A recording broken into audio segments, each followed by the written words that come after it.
Sorry. Good day, ma'am. We are all perform the video presentation emergency decision making simulation to 1 to 3 scenario.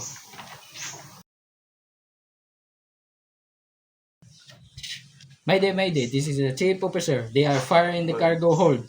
Captain and crew immediately go to the fire safety equipment. Mayday. Copy, sir. Inform all crew and prepare the immediately fire emergencies. Copy, sir. Mayday, this is a chief officer. Attention all crew. Secure the cargo for safety. Mayday. Copy, sir.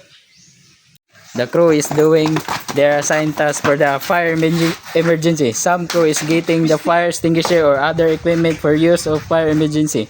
Also, they are crew to turn off the control room or others machinery and avoid for fire and also for safety.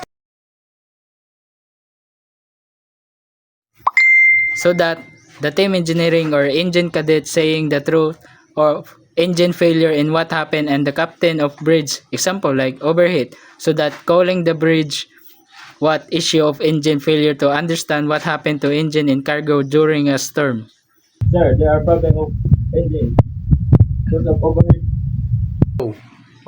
Okay cadets, I calling the bridge now and what happened to the engine before we working. Mayday, this is a chief engineer. We have a problem of engine and my engine cadet to check that there are problem of engine that is overheat, so that me and my all engine cadet to job the problem immediately to living in good condition of the engine and to far away of storm. Mayday. This is Captain. Copy, sir. The bridge is to turn off and waiting for your response, sir, after the working the engine room. Go. Mayday, this is chief engineer. Copy, sir. We working now. Thank you. So that the chief engineer and all engine cadets or all the engineering team working the issue of the job order to chief engineer the problem, the engine and going back to normal and good condition of engine. When running the cargo, my team always check the sea and my crew team, hey look, they are crew member overboard that immediately press alarm emergency or calling the bridge.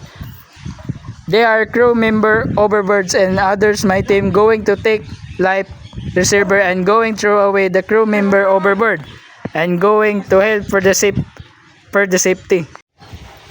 For now, how did sincerity influence your team crisis response? Because of 3 scenario, to secure safety on job or shift to proper safety and also telling the truth what happened or problem to avoid accident and to immediately fix our job working when working together as a team. Since perceived sincerity and credibility were found to influence message acceptance and reputation, making intentional decision that acknowledge both within crisis communication, also working together and being honest. Thank you, ma'am.